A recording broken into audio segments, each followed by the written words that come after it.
जय हिंद दोस्तों। आज जो ये हम लोग क्लास करने वाले हैं, यहाँ पे हम लोग क्या करेंगे, आपके आर्मी जीडी के एग्जाम जो आपका जबलपुर एआरओ है, वहां पे जीडी के एग्जाम में कैसे क्वेश्चन पूछे गए, वो सारे एक एक क्वेश्चन दोस्तों हम लोग यहाँ पे डिस्कस करेंगे। दोस्तों इस प्रैक्टिस सेट से सबसे ज्यादा आपको बेनिफिट ये यहाँ पे आपको मिलेगा, आपको ये पता चलेगा जो हमारा न्यू पैटर्न बेस अब अपने आर्मी के एग्जाम वहां पे हो रहे हैं, वहां पे कैसे क्वेश्चन आपसे पूछे जा रहे हैं।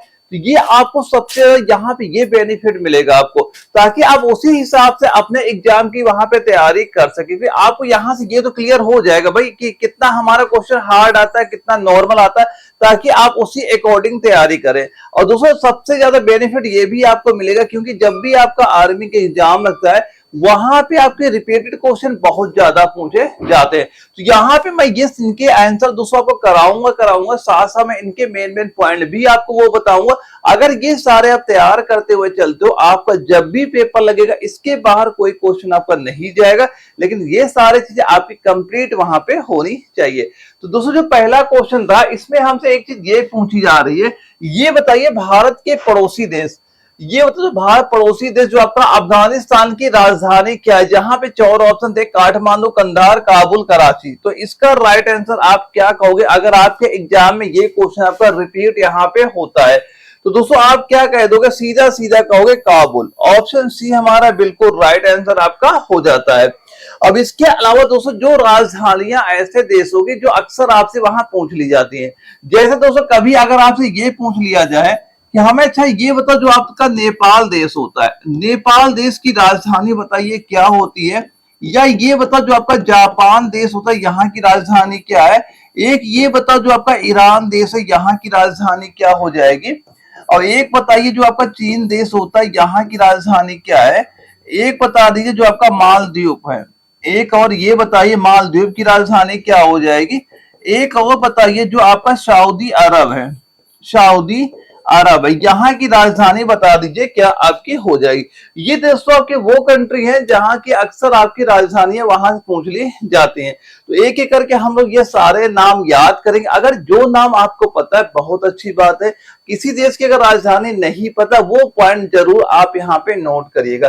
दोस्तों नेपाल की कभी अगर आपसे पूछी जाए क्या बताओगे, आप बताओगे सीधा सीधा काठमांडू, यहाँ की राजधानी काठमांडू हो जाएगी। जापान की राजधानी अगर कभी पूछा गया आप बताओगे टोक्यो यहाँ की राजधानी होगी। ईरान की कभी पूछा गया, ईरान की आप तेहरान बता देना, ईरान की तेहरान हो जाएगी। चीन की पूछेगा आप बताएंगे बीजिंग, यहाँ की राजधानी क्या बता देंगे, बीजिंग यहाँ की राजधानी हो जाएगी। मालदीव की राजधानी दोस्तों क्या बताएंगे आप, माले, माले हो जाएगा। सऊदी अरब की क्या हो जाएगी, रियाद, सऊदी अरब की क्या बताओगे आप, रियाद बता देना। तो ये सारे नाम दोस्तों यहाँ पे नोट कर लेना, ये सारे आपके वो इंपॉर्टेंट नाम हो जाते हैं जो अक्सर आपसे यहाँ पूछ लिए जाते हैं। एक क्वेश्चन दोस्तों यहाँ पे ये चीज पूछी जा रही है, दिल्ली सल्तनत के किस वंश ने सर्वाधिक समय तक शासन किया था? बताओ दिल्ली सल्तनत के किस वंश ने, किस वहां वंश का नाम पूछा जा रहा है जिसने सर्वाधिक समय तक शासन वहां पे किया था। तो आपके एग्जाम में अगर ये क्वेश्चन रिपीट हुआ तो आपको इसका राइट आंसर यहाँ पे कितना बताना है। तो क्या राइट आंसर दोस्तों बताओगे, इसका हो जाएगा दोस्तों यहाँ पे तुगलक वंश। ऑप्शन सी इसका राइट आंसर यहाँ पे आपका हो जाता है। अगर यहाँ पे सभी के नाम भी बात करें, देखो यहाँ पे नाम, देखो यहाँ पे एक पॉइंट लिखना वंश, यहाँ पे लिखना वंश, और यहाँ मैं बताता हूँ इन्होंने कितने वर्ष तक यहाँ पे शासन किया था, ये कुछ मैं पॉइंट यहाँ पे नोट कर देता हूँ। अगर दोस्तों यहाँ सबसे पहले ये बताओ जो आपका गुलाम वंश था, अब ये बताइए जो आपका गुलाम वंश था इसने शासन काल कितने समय तक किया, एक ये बताओ। दूसरा सेकंड नंबर पे कि जो आपका खिलजी वंश है, सेकंड नंबर में आप ये बता देना जो आपका खिलजी वंश का शासनकाल क्या था। एक ये बताना दोस्तों यहाँ पे जो तुगलक वंश है, तुगलक वंश बताओ शासन कितने समय तक किया। एक दोस्तों ये बता दो जो आपका सैयद, एक क्या बताओगे यहाँ पे, एक जो सैयद वंश है इसका शासनकाल दोस्तों क्या था। एक ये नोट करना जो आपका लोधी वंश है, लोधी वंश का शासनकाल क्या था। अब इनके आपको जब शासन काल पता होंगे कि भाई तभी तो हम ऐसे क्वेश्चन के आंसर वहां पे दे पाएंगे। तो यहाँ पे अगर पूछा जाए गुलाम वंश का शासन काल क्या बताओगे, 1206 से लेके 1290 ये इसका शासनकाल हो जाएगा। खिलजी वंश का दोस्तों कभी अगर पूछा जाए तो क्या बताओगे, 1290 से लेके 1320 ईस्वी ये इसका शासनकाल दोस्तों यहाँ पे हो जाएगा। तुगलक वंश का दोस्तों कभी अगर आपसे पूछा गया तो क्या बताओगे, 1320 से 1414 ईस्वी इसका शासनकाल यहाँ पे आपका हो जाएगा। सैयद वंश का दोस्तों कभी पूछा गया तो क्या बताओगे, 1414 से लेके 1451 ईस्वी ये इसका शासनकाल हो जाएगा। और लास्ट में लोधी वंश का शासनकाल क्या बताओगे, 1451 से लेके 1526 ईस्वी ये इसका शासनकाल आपका हो जाएगा। तो ये दोस्तों होते इनके शासनकाल, इन्होंने कब तक वहां पे शासन किया था। तो इसका राइट आंसर दोस्तों हम क्या बताएंगे, जो आपका तुगलक वंश था इसका शासनकाल थोड़ा ज्यादा था, इसका ये राइट आंसर आपका यहाँ पे हो जाता है। एक सवाल दोस्तों ये पूछा जा रहा है, किस घटना के बाद महात्मा गांधी ने फरवरी 1922 में असहयोग आंदोलन वापस ले लिया था, उस समय कौन सी घटना ऐसी वहां पे घटी थी। तो इसका आंसर लगभग हर बच्चों को यहाँ पता ही होगा। तो राइट आंसर दोस्तों क्या कह दोगे, चौरी चौरा जो घटना आपकी हुई थी, ऑप्शन डी आपका राइट आंसर यहाँ पे आपका हो जाता है। और दोस्तों अगर कभी ये पूछा जाए कि चौरी चौरा घटना आखिर हुई कब थी, तो क्या बताओगे, ये बता देना दोस्तों 4 फरवरी 1922। 4 फरवरी 1922 को ये घटना यहाँ पे हुई थी। कहां पे हुई थी ये घटना, ये घटना हुई थी आपके जनपद का नाम क्या बता दोगे, वो हो जाएगा दोस्तों गोरखपुर। क्या बता दोगे, गोरखपुर यहाँ पे दोस्तों बता देना। और चौरी चौरा घटना के फलस्वरूप ही महात्मा गांधी ने 22 फरवरी, महात्मा गांधी ने क्या किया, महात्मा गांधी ने किया 22 फरवरी 1922 में, 22 फरवरी 1922 को असहयोग आंदोलन वापस ले लिया था, जब आपको ये चौरी चौरा घटना गोरखपुर में वहां पे हुई थी। तो दोस्तों ये याद जरूर, ये भी याद कर लेना कि कभी कभी पूछा जाता है चौरी चौरा घटना आपकी कब हुई। आपके एग्जाम में या तो 4 फरवरी लिख के आता है या फिर दोस्तों यहाँ 5 फरवरी आपका लिखा हुआ आएगा। तो जो भी डेट आ जाए इसमें कभी कंफ्यूज आप वहां पे ना होना, 4 फरवरी 5 फरवरी ही आपके एग्जाम में क्वेश्चन वहां पूछा जाता है। एक सवाल से ये पूछा जा रहा है, हिमालय की कंचनजंगा शिखर की ऊंचाई कितनी होती है। हिमालय की जो आपकी कंचनजंगा श्रेणी है इसकी हाइट कितनी है इस पहाड़ी की। ये तो सारे क्वेश्चन मैं वही करा रहा हूं जो आपके आर्मी जीडी के जबलपुर एआरओ में पूछे गए, क्योंकि आपके एग्जाम में रिपीटेड क्वेश्चन बहुत आपका पूछा जाता है। और दोस्तों एक चीज मैं आपको ये भी कहना चाहूंगा, अगर आप कंप्लीट नोट्स लेना चाहते हैं आर्मी जीडी के, तो जो आपका स्क्रीन में व्हाट्सएप नंबर शो कर रहा है, मुझे व्हाट्सएप पे मैसेज करना, मैं इसके कंप्लीट नोट्स अभी आपको प्रोवाइड करा दूंगा। वो नोट्स आप तैयार करना, आपके एग्जाम में वहां से क्वेश्चन आपको दिखेंगे। तो दोस्तों इसकी राइट आंसर क्या बता दोगे, ऊंचाई कितनी हो जाएगी, 8598 मीटर हो जाएगी। ऑप्शन ए आपका राइट आंसर यहाँ पे आपका हो जाता है। और दोस्तों यहाँ पे ये भी याद कर लें, ये आपकी जो विश्व की तीसरी सबसे ऊंची, ये क्या हो जो कंचनजंगा है, यहाँ पे एक पॉइंट ये नोट करना, अगर पूछा जाए विश्व में, ये विश्व में सबसे ऊंचे मस्त पूछे सबसे ऊंची कौन सी शिखर है, ये किस क्रम में आएगी, तो ये आपकी आती है विश्व में तीसरे क्रम में आती है। और वहीं पे अगर भारत की पूछी जाए, भारत की सबसे ऊंची शिखर में ये आपकी पहले नंबर पे आती है। तो भारत की सबसे ऊंची श्रेणी पर्वत कौन सा हो जाएगा, आपको यही कंचनजंगा का नाम वहां पे आपको पता होना चाहिए। इसे आपका K2 के नाम से भी आपकी ये जानी जाती है, गार्डविन ऑस्टिन भी इसे आपका कहा जाता है। किसी भी नाम से आपके एग्जाम में ये क्वेश्चन वहां पूछा जा सकता है। अब ये बताइए लोना शब्द का प्रयोग किस खेल में किया जाता है। लोना शब्द का प्रयोग आपका किस खेल में वहां पे किया जाता है। तो इसका राइट आंसर दोस्तों क्या कहोगे, कबड्डी। क्या कहो, कबड्डी कहोगे। ऑप्शन ए इसका राइट आंसर यहाँ पे हो जाता है। यानी कबड्डी के खेल में जब एक टीम दूसरी टीम के सभी खिलाड़ियों को वहां पे आउट कर देती है, तो वहां पे आपका लूना शब्द का यूज वहां पे किया जाता है। और जो टीम दूसरी टीम को ऑल आउट वहां पे करती है, उसे 2 पॉइंट एक्स्ट्रा भी आपके वहां पे आपके दिए जाते हैं, 2 अंक आपके बोनस तौर पे वहां पे दिए जाते हैं। और दोस्तों अगर हम यहाँ पे ये बात करें कि कबड्डी जो गेम होता है इसके कुछ और शब्द बताओ, जैसे एक शब्द आपका लोना हम लोग यूज करते हैं, और क्या क्या शब्दावली वहां पे यूज की जाती है, क्योंकि एग्जाम में यहां से क्वेश्चन हमारे पूछे जाते हैं। तो और क्या क्या आपका यूज वहां पे किया जाएगा, तो आप बताओगे। जैसे आपका एक शब्द हो गया रेडर, एक शब्द आपका रेडर भी यहाँ यूज होता है। और एक शब्द क्या होगा डिफेंडर, एक शब्द आपका डिफेंडर भी यहाँ यूज होता है। तो यहाँ पे ऐसे क्वेश्चन पूछे जाएंगे कि डिफेंडर ये कौन से खेल की शब्दावली से जुड़ा हुआ शब्द है, तो आप क्या बताएं, कबड्डी यहाँ बता देंगे। इसके बाद दोस्तों एक याद करिएगा टोटच, एक याद क्या करोगे, टोटच याद करना। एक दोस्तों यहाँ पे आल याद करना, ऑल आउट क्या लिखोगे यहाँ पे, ऑल आउट वर्ड याद कर लेना। एक दोस्तों यहाँ पे होता है जो आपका बोनस पॉइंट होता है, बोनस क्या लिखोगे, बोनस पॉइंट। एक चीज दोस्तों यहाँ पे आप ये याद कर लेना। ये कुछ दोस्तों शब्द होते हैं जो आपके यूज किए जाते हैं, कहाँ पे यूज होते हैं, ये आपके यूज होते हैं कबड्डी में की शब्दावली में, ये सारे वर्ड आपके वहां पे यूज किए जाते हैं। अब ये बताओ, अंग्रेजों ने अवध साम्राज्य पर कब्जा कर लिया, किस वर्ष कब्जा करते हैं, आपका वर्ष का नाम यहां पूछा गया था। दोस्तों ये जितने मैं क्वेश्चन करा रहा हूं, हर क्वेश्चन आप यहाँ पे नोट करते चलना। और जो आपको मैं नोट्स प्रोवाइड करा रहा हूं, वहां पे आपके ये मान चलना 2000 से लेके 2024 तक के सभी प्रीवियस ईयर क्वेश्चन भी आपको मिलेंगे। जो चीज मैं आपको एग्जाम तक करा रहा हूं, आप तैयारी करते चलना। आपके एग्जाम में दोस्तों सीधे सीधे क्वेश्चन यहां से आपको दिखेंगे, लेकिन जो चीज बता रहा हूं उसे आप अच्छे से तैयार करना, प्रैक्टिस करना, रिवीजन करके पेपर आपको वहां देना है।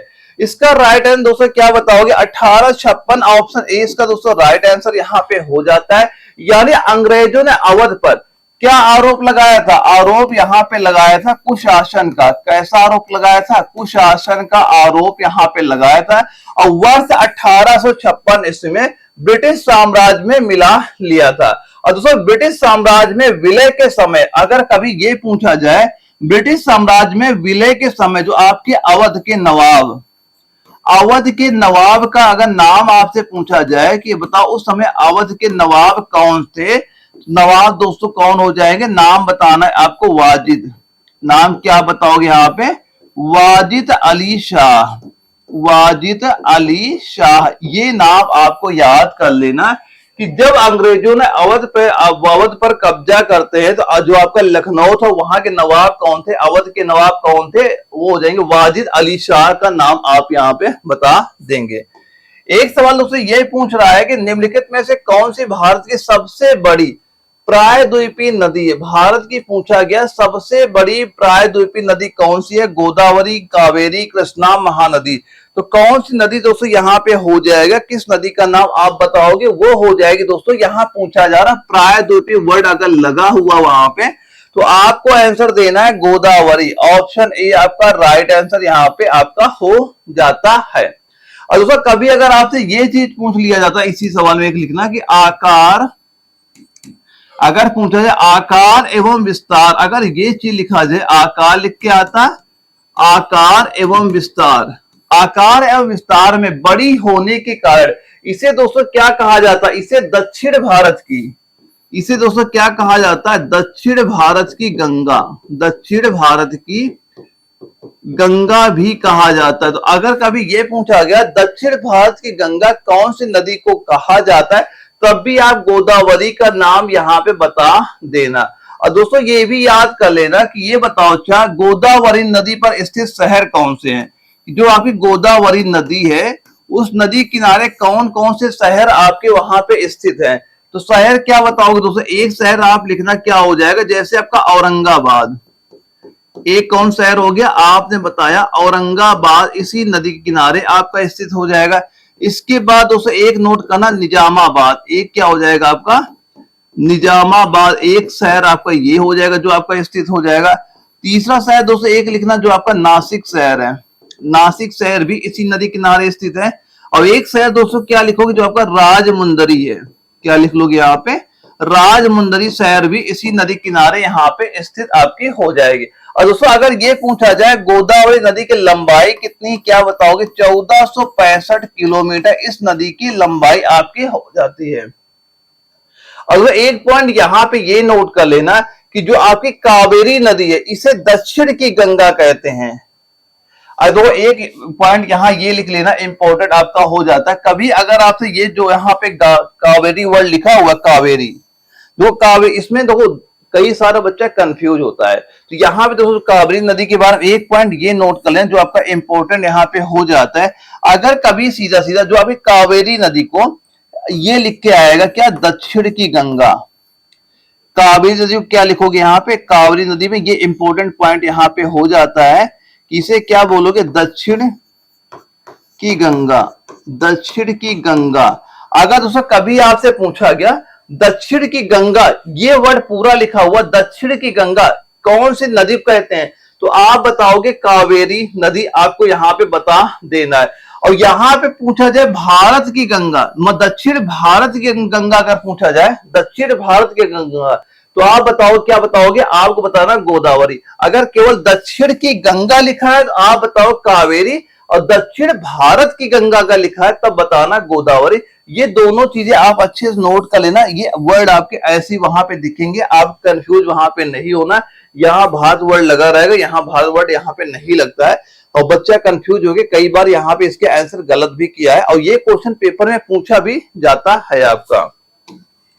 एक सवाल दोस्तों ये आपसे पूछा जा रहा है कि निम्नलिखित में से कौन सी एक अवसादी चट्टान नहीं होती है, कौन सी आपकी एक अवसादी चट्टान इनमें से बताओ नहीं है, मृतिका, शैल, बलुआ पत्थर, ग्रेनाइट। तो इसका दोस्तों राइट आंसर यहाँ पे आप कितना बताओगे, इस क्वेश्चन का राइट आंसर यहाँ पे आपका कितना आपका हो जाता है। तो दोस्तों कभी भी आपके एग्जाम में ये चीज अगर पूछ ली जाती है तो इसका दोस्तों राइट आंसर यहाँ पे आप क्या बताओगे। तो इस क्वेश्चन दोस्तों आपको राइट आंसर क्या बता देना कि अगर आपके एग्जाम में ये क्वेश्चन कभी भी दोस्तों आपसे यहां पूछ लिया गया तो आप इसका राइट आंसर कितना बता दोगे कि इस क्वेश्चन का राइट आंसर यहाँ पे हमारा क्या आपका हो जाएगा। तो दोस्तों इसका राइट आंसर सीधा सीधा क्या बता देना, ग्रेनाइट। ऑप्शन नंबर डी इसका बिल्कुल राइट आंसर क्या हो जाए, ग्रेनाइट हमारा बिल्कुल राइट आंसर इस क्वेश्चन का आपका हो जाता है।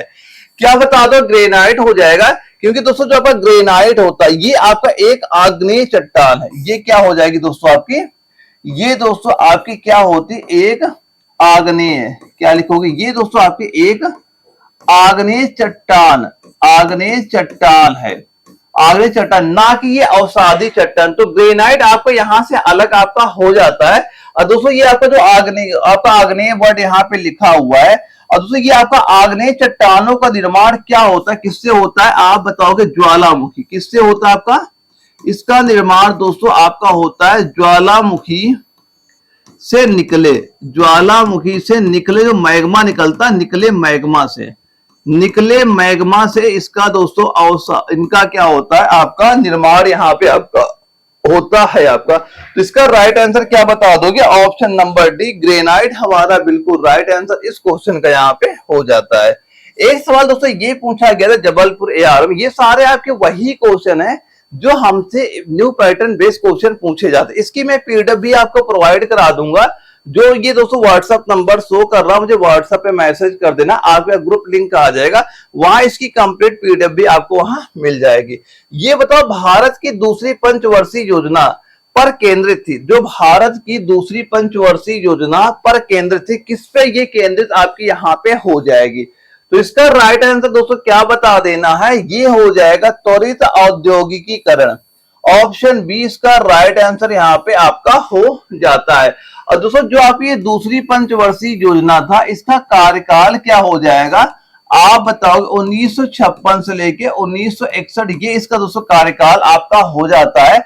और इस योजना में बुनियादी और भारी उद्योग दोनों को ही प्राथमिकता वहां पे दी गई थी। दोस्तों ये कार्यकाल आप नोट कर लेना, क्योंकि कार्यकाल भी पूछा जाता है कि प्रथम पंचवर्षीय योजना का कार्यकाल क्या था, द्वितीय पंचवर्षीय जो आपकी चल रही उसका कार्यकाल था। इनके कार्यकाल वर्ष भी आपसे एग्जाम पूछे जाते हैं। तो अगर द्वितीय पंचवर्षीय योजना का कार्यकाल 56 से 61 तक का आप यहाँ पे याद कर लेंगे। एक सवाल ये पूछा जा रहा है WPI का पूर्ण रूप क्या होता है, जो आपका WPI यहाँ वर्ड लिखा हुआ है, ये बताइए इसका पूर्ण रूप आपका इन 4 ऑप्शन में आपका क्या यहाँ पे निकल के आ जाता है। तो आपके एग्जाम में अगर ये क्वेश्चन पूछा गया तो आप क्या बताओगे, ये हो जाएगा दोस्तों आपका wholesale price index. Option B इसका दोस्तों पूरा राइट आंसर आपका यहाँ पे हो जाता है। अगला सवाल दोस्तों ये पूछा जा रहा है, करेंसी नोट और सिक्के का क्या कहते हैं? जो अभी करेंसी नोट होगी और जो आपके सिक्के होते हैं इनको क्या कहा जाता है? बताओ, धात्विक मुद्रा कहोगे, रिजर्व मुद्रा कहोगे, वैध मुद्रा कहोगे या द्रव्य मुद्रा आप कहोगे? तो अगर आपके एग्जाम में ये क्वेश्चन कभी रिपीट होता है तो इसका राइट आंसर आपको क्या बताना है? ये हम बताएंगे वैध मुद्रा। ऑप्शन सी इसका राइट आंसर यहाँ पे आपका हो जाता है। दोस्तों जो आपकी वैध मुद्रा सरकार द्वारा जारी मुद्रा है, जो सोने जैसी आपकी कमोडिटी और समर्थित नहीं आपकी यहाँ पे होती। और वैध मुद्रा का दोस्तों सबसे बड़ा खतरा यह है कि सरकार इसे बहुत अधिक मात्रा में छाप सकती है, जिससे क्या होता है मुद्रा स्फीति आपकी हो वहां पे सकती है। तो इसीलिए इस क्वेश्चन का राइट आंसर दोस्तों आप क्या बता दोगे? ये आपका ऑप्शन सी हमारा बिल्कुल राइट आंसर यहाँ पे आपका हो जाता है। कभी आपके एग्जाम में ये क्वेश्चन अगर पूछा गया तो आपको यहाँ पे ऑप्शन सी राइट वहां पे कर देना है। अब ये बताओ, निम्नलिखित में से किस वर्ष कनाडा में पहला राष्ट्रमंडल खेल आयोजित किया गया था? कनाडा में पहला राष्ट्रमंडल खेल किस वर्ष आपका आयोजित हुआ था? इन 4 ऑप्शन हमें राइट आंसर यहाँ बता देना है। तो आपके एग्जाम में अगर ये क्वेश्चन कभी रिपीट वहां पे होता है, आप क्या बताओगे?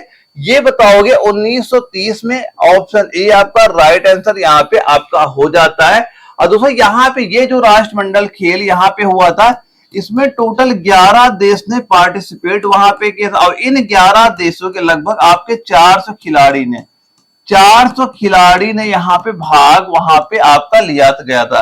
और दोस्तों यहाँ पे जो पहली पोजीशन थी यहाँ पे, वो किसकी यहाँ पे थी?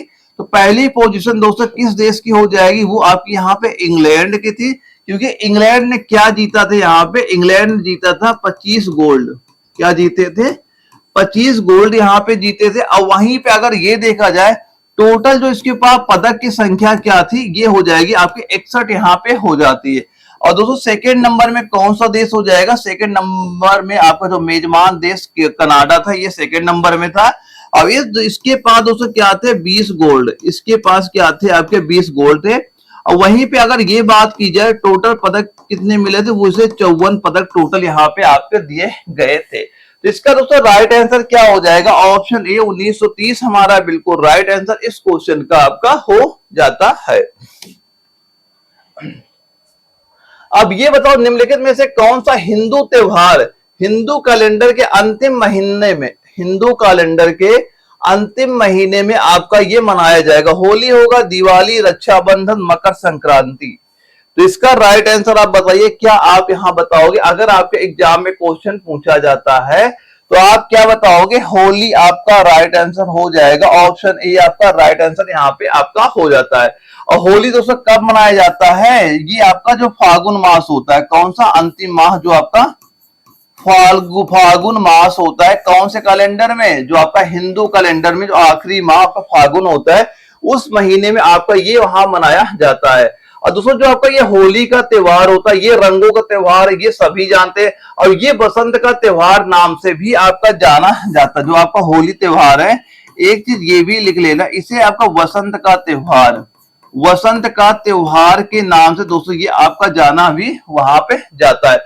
और दोस्तों यहाँ पे एक चीज ये याद करना कि जो आपका दीपावली के बारे में, कि यहाँ दीपावली एक पॉइंट ये नोट करना, ये दीपावली दोस्तों कब मनाई जाती है? तो क्या बताओगे? कार्तिक मास की अमावस्या को दीपावली कब मनाई जाती है? दोस्तों आप क्या कहोगे? जो आपका कार्तिक मास होता है, क्या हिंदू कैलेंडर से कार्तिक मास के आपकी जो अमावस्या होती है, कार्तिक मास की अमावस्या को ये दोस्तों आपका वहां मनाया जाता है। और दोस्तों ये मकर संक्रांति के बारे में ये चीज नोट कर लेना कि ये कब मनाया जाता है? ये जनवरी में। मकर संक्रांति किस महीने मनाई जाती है? आप बताओगे? जनवरी के महीने में आपके मकर संक्रांति का त्योहार वहां पे आपका मनाया जाता है। तो ये कुछ आपके मेन वो पॉइंट हो जाते हैं जहां से हमारे अक्सर एग्जाम में क्वेश्चन आपसे पूछ लिया जाता है। एक सवाल दोस्तों ये पूछा जा रहा है, जाकिर हुसैन का संबंध किस वाद्य यंत्र से आपका हो जाता है? तो इसके बारे में लगभग हर किसी को पता है। राइट आंसर क्या हो जाएगा? आप बताओगे तबला। ऑप्शन नंबर डी आपका इस क्वेश्चन का यहाँ बिल्कुल राइट आंसर यहाँ पे हो जाएगा। जाकिर हुसैन का संबंध किस वाद्य यंत्र से हो जाएगा? आप बता देंगे सीधा सीधा तबला हमारा राइट आंसर आपका हो जाता है। अब ये एक चीज बताओ, लावड़ी भारत के निम्न में से किस राज्य का एक लोक नृत्य है? ये बताओ कौन से राज्य का एक लोक नृत्य है? राजस्थान, झारखंड, गुजरात, महाराष्ट्र। तो आप इसका राइट आंसर कितना कह दोगे? ये दोस्तों आपका होगा क्या? महाराष्ट्र हो जाएगा। ऑप्शन डी आपका राइट आंसर एक आपका हो जाता है।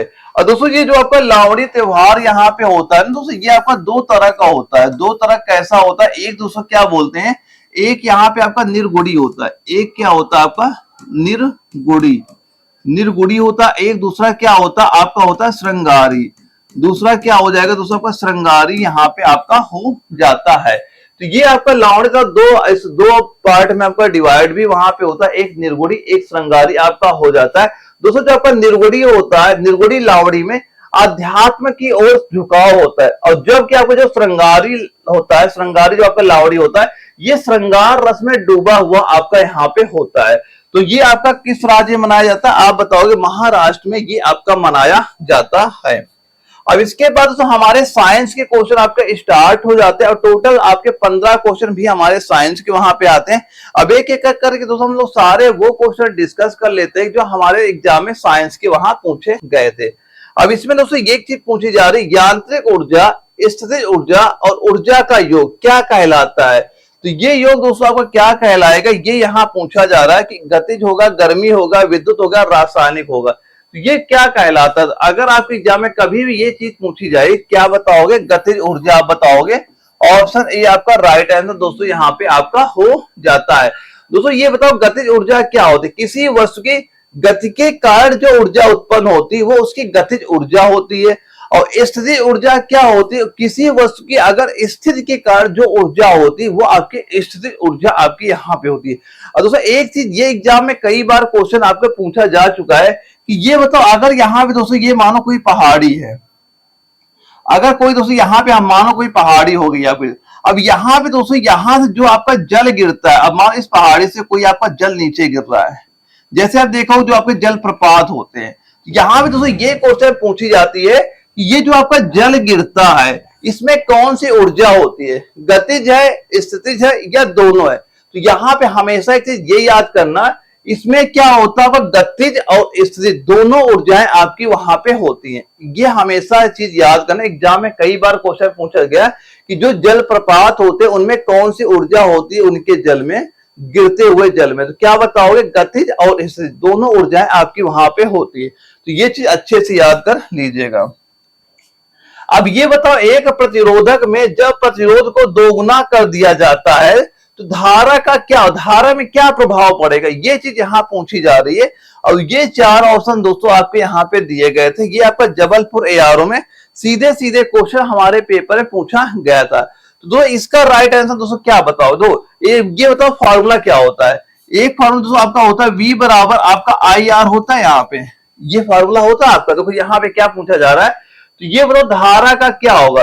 तो ये धारा I धारा है, देखो I बराबर क्या हो जाएगा? V बटे आपका R हो गया। यहाँ पे देखो यहाँ पे क्या लिखा है, एक प्रतिरोध जब प्रतिरोध को दो गुना। अब जहां प्रतिरोध R है, अगर ये बताओ आप यहाँ 2R कर दोगे, देखो पहले देखो धारा में क्या प्रभाव पड़ा भाई? धारा यही हो गई ना आपकी, ये आपकी आधी तो हो गई, 1/2 यहाँ पे हो गया जाके।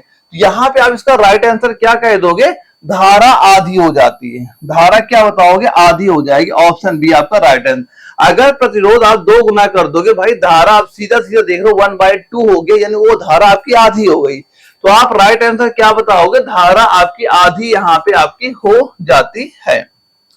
अब एक सवाल ये पूछा जा रहा है, आवर्त सारणी के समूह एक, जो आपका आवर्त सारणी के समूह एक की कौन सा नरम धातु हवा के संपर्क में आने के कुछ सेकंड के भीतर ही आपकी धूमिल हो जाती है? कौन सी धातु वहां पे दोस्तों आपकी हो जाएगी? इन चार ऑप्शन बताना। राइट आंसर इस क्वेश्चन का आपका कितना यहाँ पे हो जाएगा? दूसरी यहाँ पे क्या बताओगे? जो आपकी सोडियम होती है। ऑप्शन बी आपका राइट आंसर यहाँ पे आपका हो जाता है। यानी क्या बताओगे? सोडियम धातु जो हवा के संपर्क में आने के कुछ सेकंड के भीतर ही क्या हो जाएगी? आपके धूमिल यहाँ पे आपकी हो जाती है। और दोस्तों यहाँ पे एक चीज ये याद करना, जैसे कि आपका सोडियम हो गया, फ्रांसियम हो गया, ये क्षार धातु तत्व होते हैं। और जबकि आपका बेरियम हो गया, स्ट्रांसियम हो गया, ये क्षारीय मृदा धातुएं आपकी यहाँ पे होती हैं। जैसे क्या क्या दिया आपको, यहाँ पे क्या लिखा है? स्ट्रांसियम लिखा है। फिर क्या आपका एक स्ट्रांसियम हो गया, यहाँ पे एक आपका बेरियम। ये बताओ स्ट्रांसियम और बेरियम ये कैसी धातुएं आपकी हो जाती हैं? तो यहाँ पे क्या बताओगे, ये आपकी होती है क्षारीय मृदा धातु में। ये कैसी होती है, क्षारीय मृदा धातु आपकी हो जाएगी। अगर कभी पूछा गया स्ट्रांसियम और बेरियम कैसी धातु है, आप बताओगे क्षारीय मृदा धातु है दोस्तों, आपकी यहाँ पे हो जाती है। अब इसके अलावा दोस्तों जैसे आपका ये सोडियम हो गया, फ्रेंसियम हो गया, क्या क्या हो गया, एक यहाँ पे सोडियम हो गया, एक यहाँ फ्रेंसियम हो गया। ये दोस्तों कैसी धातुएं होती है, तो ये दोस्तों धातु क्या बताओगे, ये आपकी होती है क्षार धातु। ये कैसे होते हैं, ये आपके क्षार धातु तत्व, क्षार धातु तत्व ये आपके यहाँ पे आपके हो जाएंगे। तो ये सारे पॉइंट भी यहाँ पे एक बार नोट कर लीजिएगा। अगले सवाल दोस्तों ये पूछा जा रहा है, चिकनगुनिया मच्छर के कारण होने वाला एक संक्रमण है। ये बताओ चिकनगुनिया मच्छर के कारण होने वाला एक संक्रमण दोस्तों आपका हो जाएगा।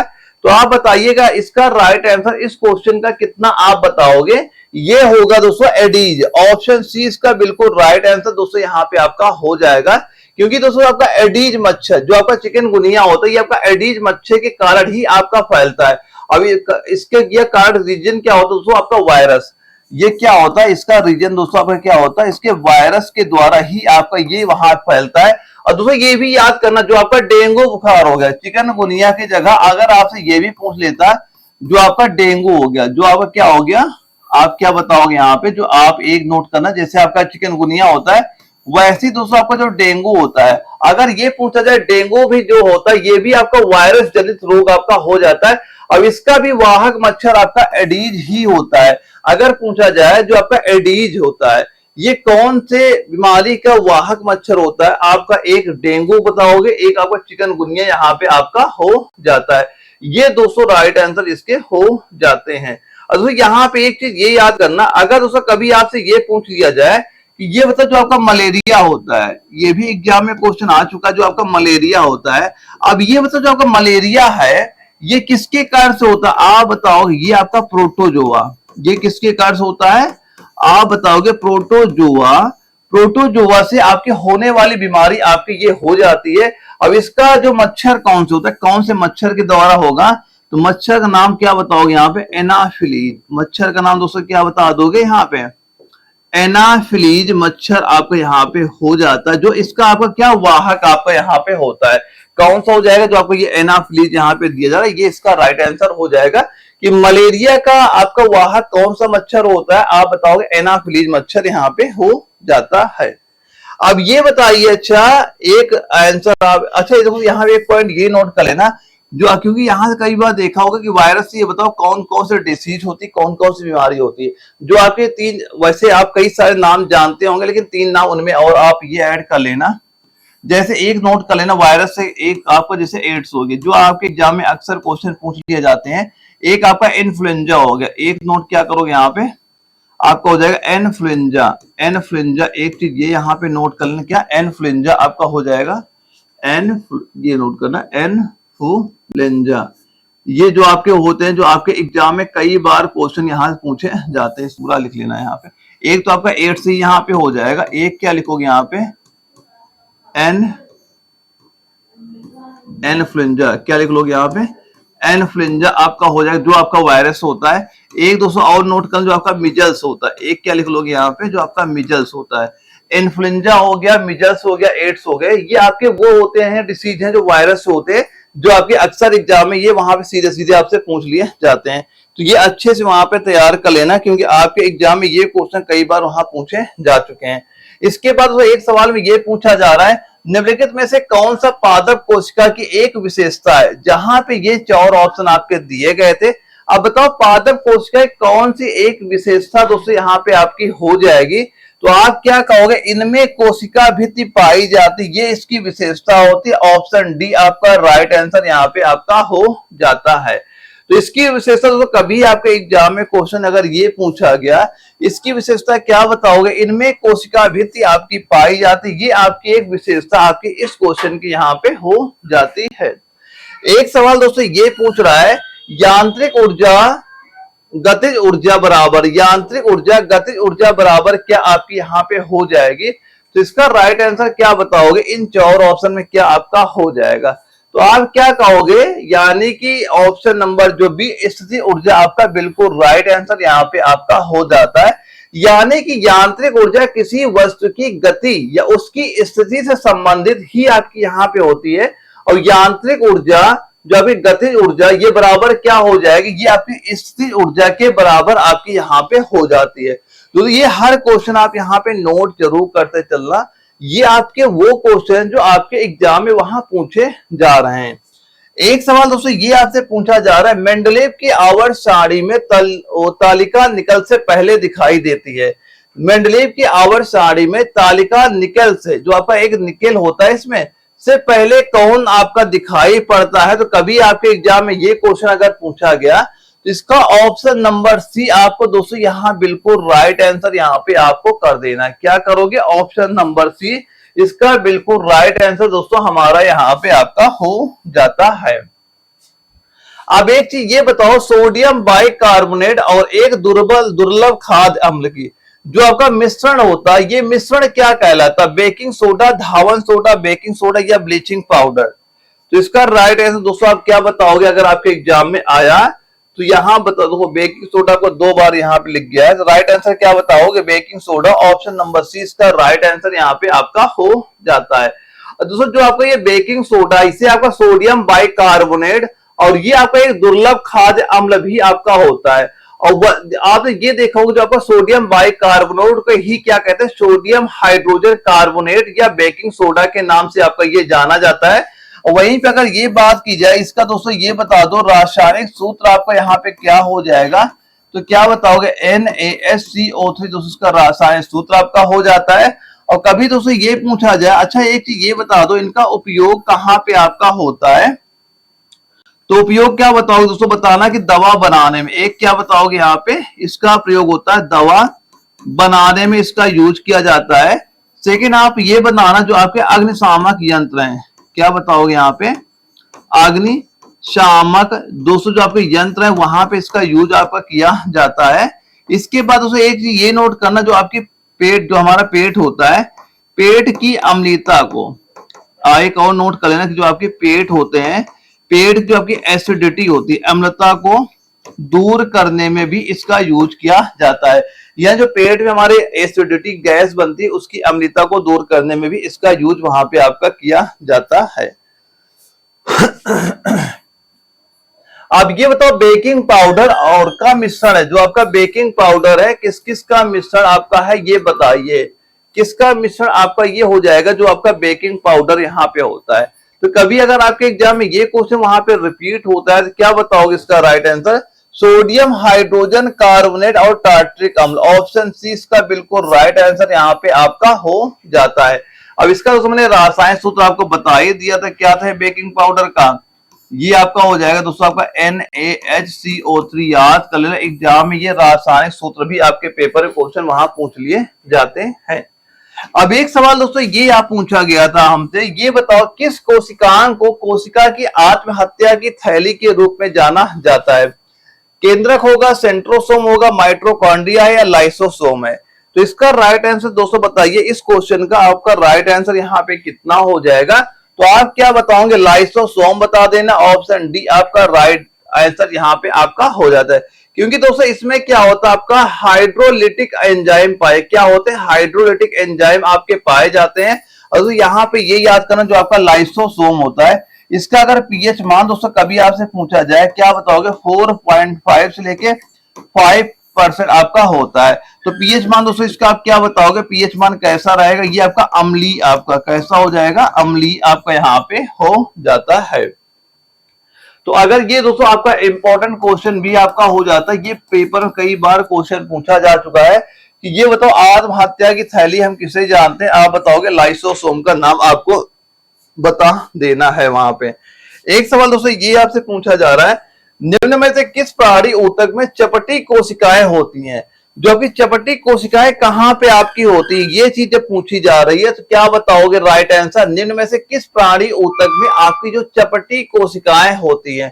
तो चपटी कोशिकाएं कहां पे होती हैं, अगर आपके एग्जाम में रिपीट हुआ तो क्या बताओगे, सल की उपकला। ऑप्शन सी आपका राइट आंसर आपका यहाँ पे आपका हो जाता है। और दोस्तों ये आपकी ऊतक, आपके रक्त, आपकी जो वाहिकाओं की भित्ति में तथा फेफड़ों में वायु कोष में पाए जाते हैं।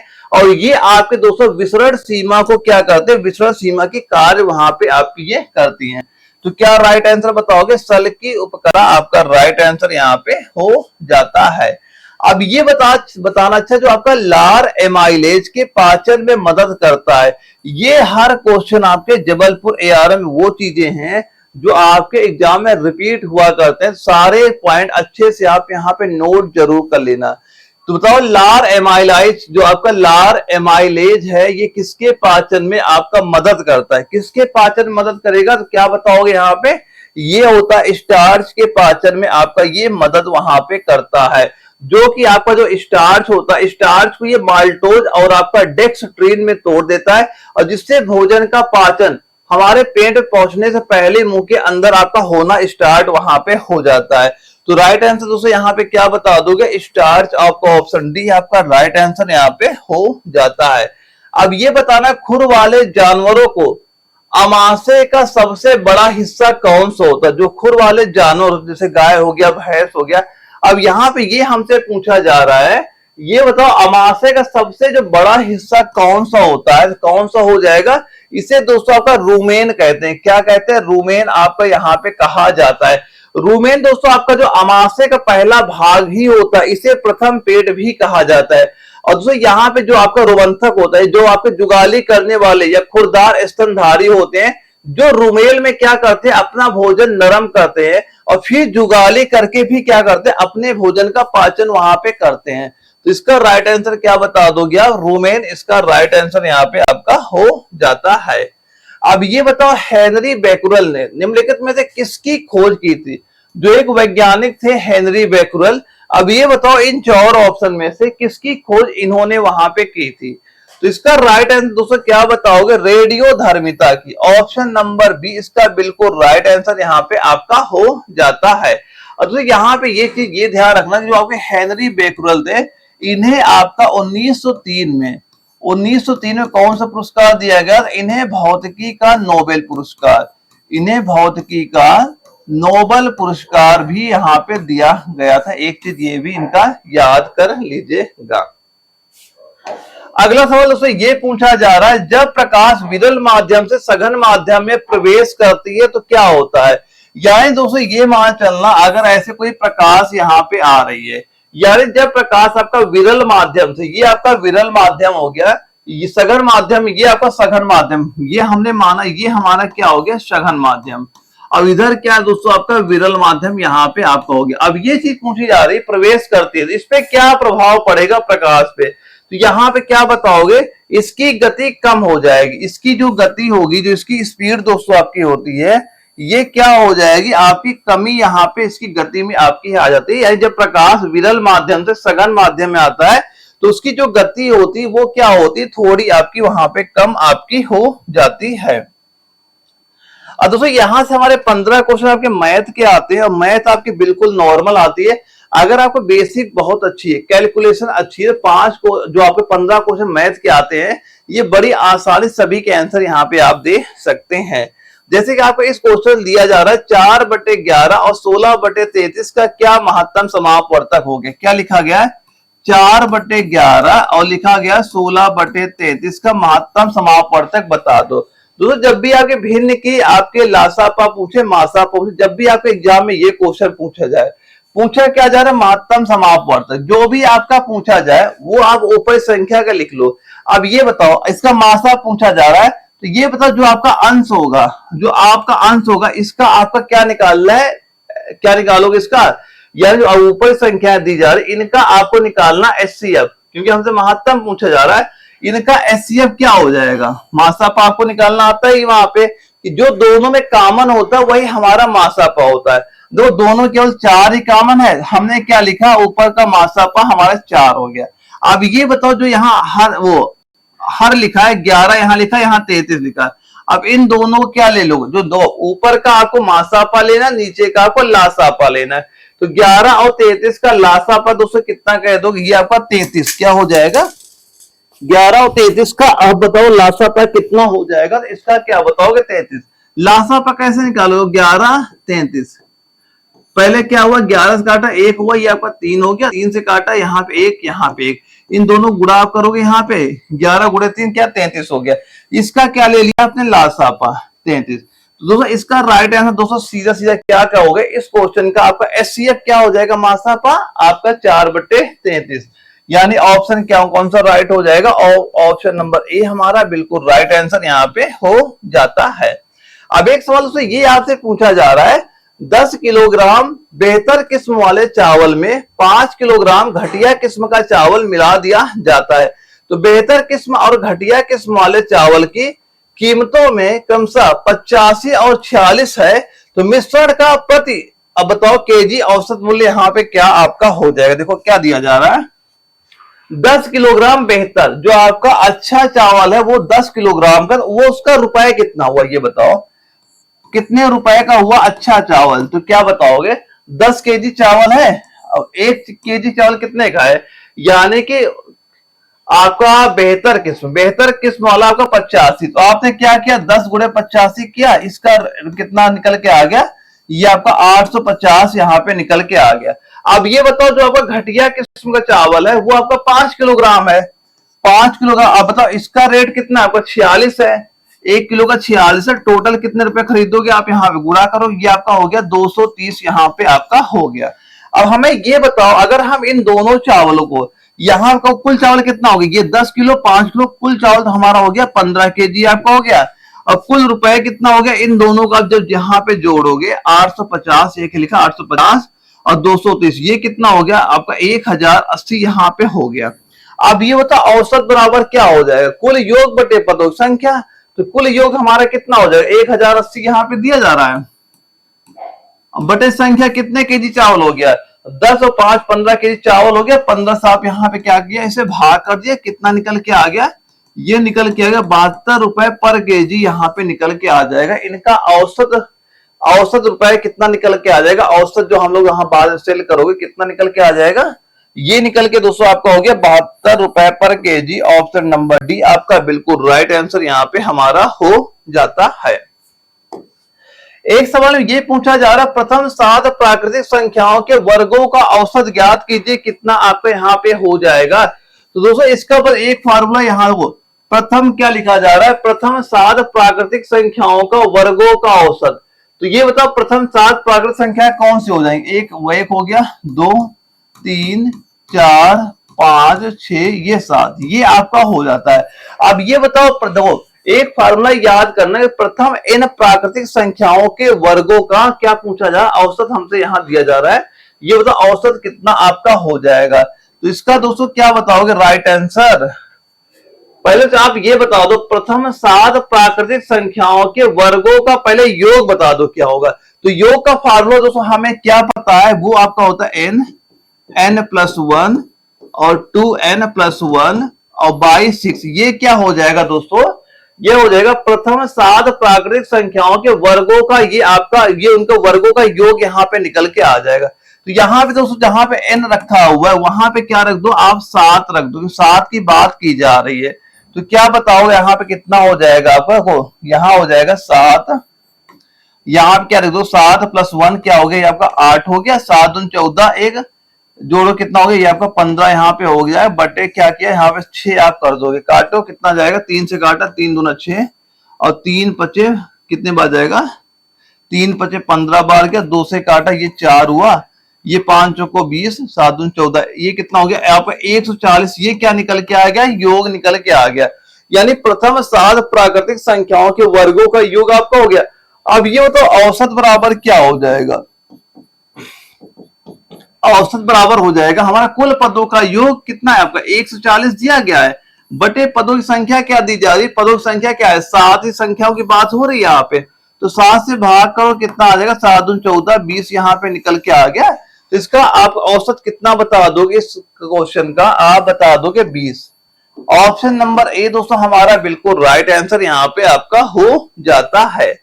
अब एक सवाल दोस्तों और आपसे ये चीज पूछी जा रही है, यदि a बराबर 2/3 है, b बराबर 3/5 है, तो a अनुपात b अनुपात c का मान बताइए क्या आपका हो जाएगा। तो क्या दिया जा रहा है यहाँ पे, तो यहाँ पे लिखा है a बराबर 2/3b, अच्छा वो बी का इधर ले आओ, तो यहाँ हम ये लिख सकते हैं ए बटे बी लिख लो, चाहे बी इधर लाओगे हम ये लिख सकते हैं ए अनुपात बी बराबर क्या हो गया कि आपका 2:3 यहाँ पे दिया जा रहा है। अब यहाँ लिखा है बी बराबर 3/5, क्या लिखा है बी बराबर 3/5 और यहाँ पे सी। तो यहाँ पे हम एक चीज ये भी तो कह सकते हैं बी अनुपात सी बराबर क्या हो गया 3:5 आपका यहाँ पे हो गया। अब यहाँ पे हमसे यही चीज पूछी जा रही है ए अनुपात बी अनुपात सी का मान बता दीजिए क्या आपका यहाँ पे हो जाएगा।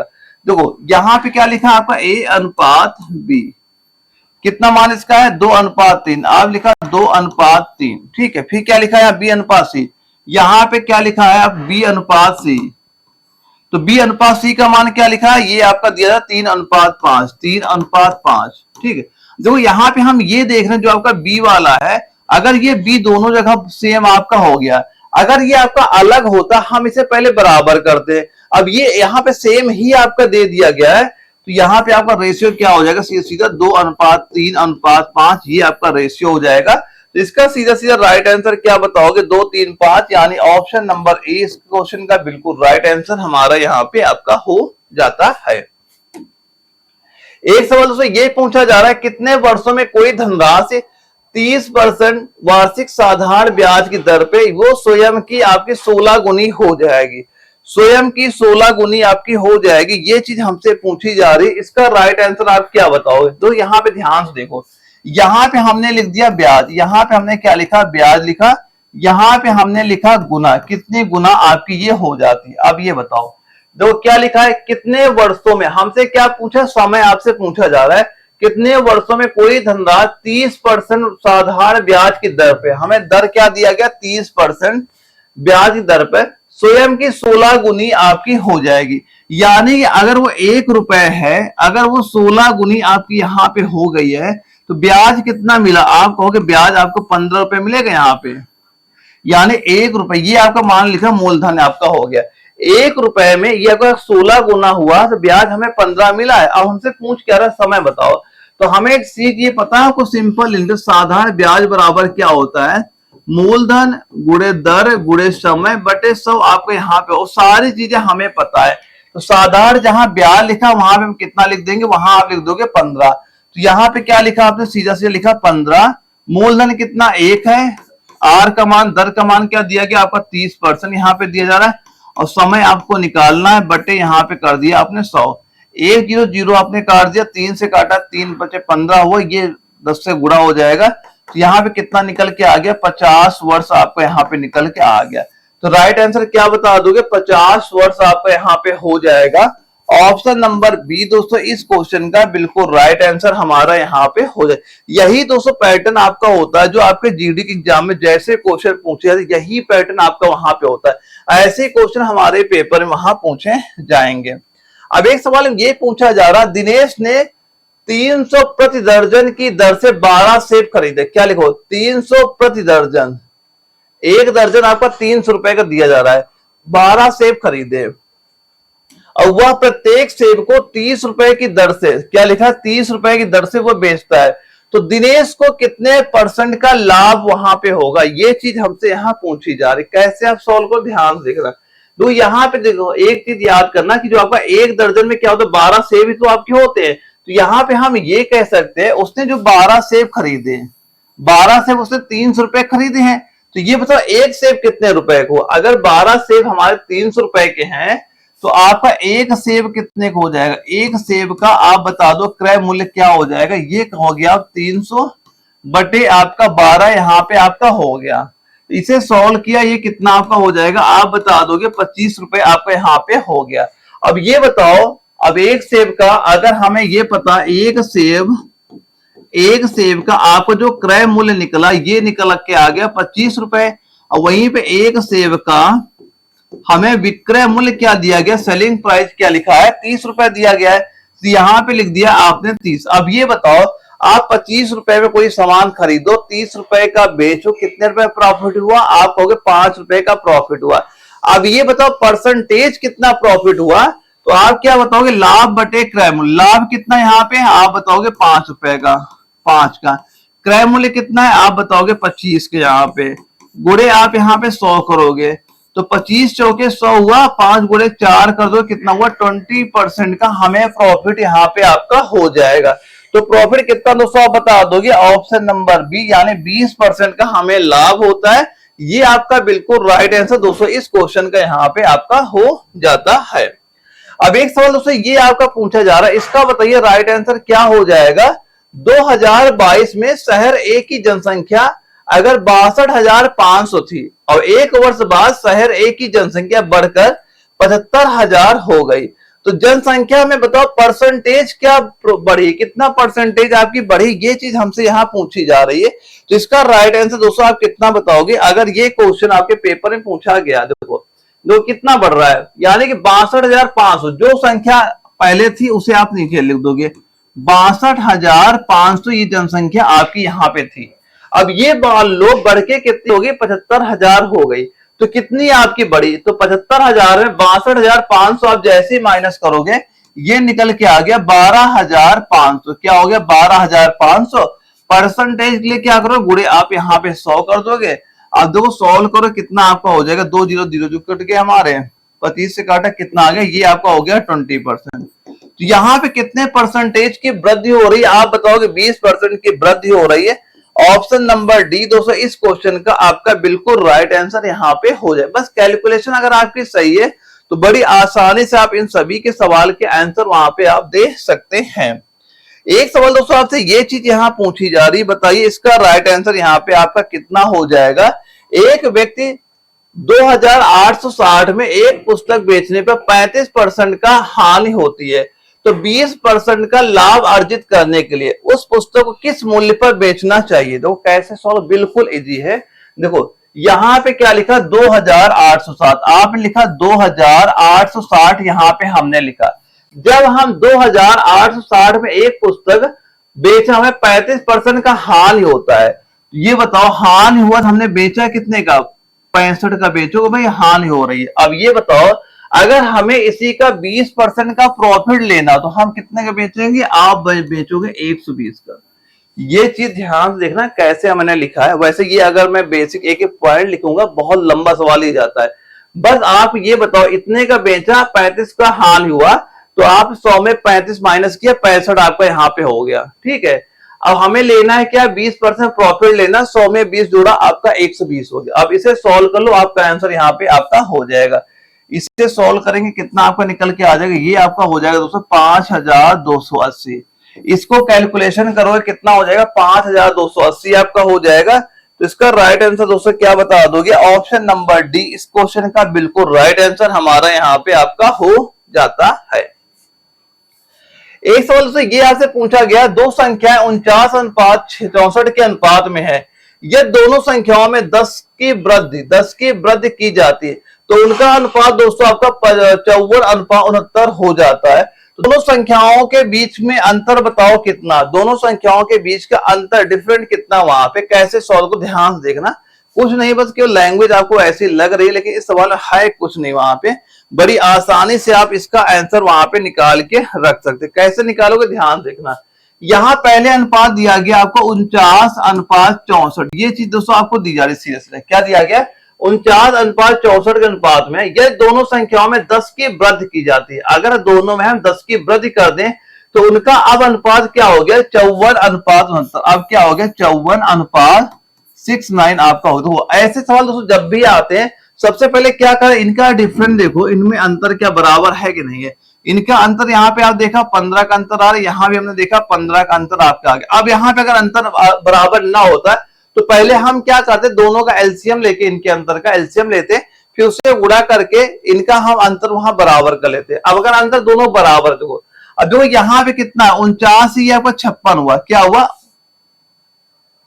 अरे वो यहाँ पे 54 यहाँ पे क्या हो जाएगा 54 लिखना, तभी आपका अंतर बराबर आएगा। हाँ ठीक है। अब ये देखो यहाँ पे हम ये डिफरेंस जब चेक कर रहे हैं, ये आपका 5 का डिफरेंस दिया गया, इधर हम देख रहे हैं ये भी आपका 5 का अंतर दिया गया। लेकिन सवाल देखो यहाँ पे हम तो केवल देख रहे हैं ये 5-5 आपका बढ़ रहा है, यहाँ 5-5 बढ़ रहा है, लेकिन सवाल में क्या बोला गया है दोनों संख्याओं में 10 की वृद्धि हुई, 5 की वृद्धि हुई, कितनी की वृद्धि हुई यहाँ पे 10 की वृद्धि हुई। यानी ये बोला जा रहा है 5 यूनिट, इसका जो आपका 5 यूनिट बराबर ये आपका 10 के बराबर दिया गया। तो आपका 1 यूनिट किसके बराबर हो गया, आप कह दोगे आपका 2 के बराबर यहाँ पे आपका हो गया। अब ये बताओ, अच्छा अब ये बताओ दोनों संख्याओं के बीच का अंतर क्या है। यहाँ पे अंतर आप देख रहे हो कितना, दो संख्याओं के बीच का है, 15 का अंतर है।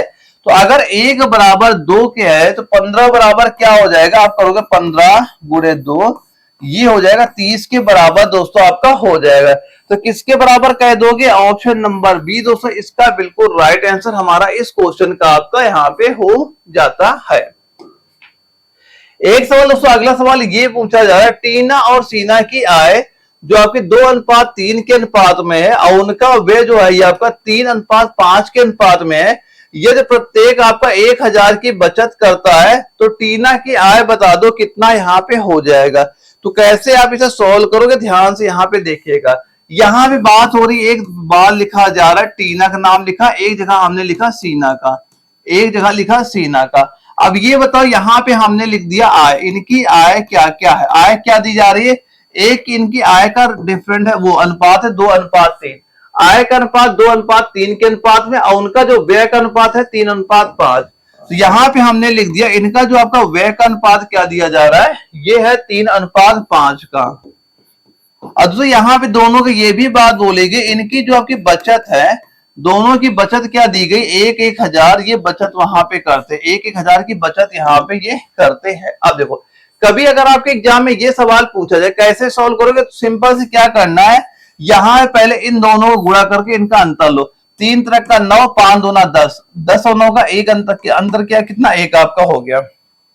अब यहाँ पे आ जाओ, फिर क्या करो, यहाँ पे इनका गुणा करो इसका गुणा करो, यहाँ पे किया 3000, यहाँ किया 5000, 5000 माइनस किया आपका आ गया 2000, यानी हम कह सकते हैं एक बराबर आपका ये कितना है 2000 के बराबर यहाँ पे दिया जा रहा है। अब हमसे पूछा किसका जा रहा है, एक बराबर अगर आपके 2000 है तो टीना की आय बता दो कितनी आपकी हो जाएगी। तो एक बराबर 2000, दो बराबर किसके हो जाएगा, आप कह दोगे 4000 की, 4000 के। अगर एक बराबर 2000, दो बराबर क्या कह दोगे 4000 के, तो टीना की आय कितनी हो जाएगी दोस्तों आपकी 4000 हो जाएगी। ऑप्शन नंबर बी हमारा इस क्वेश्चन का बिल्कुल राइट आंसर आपका यहाँ पे हो जाता है।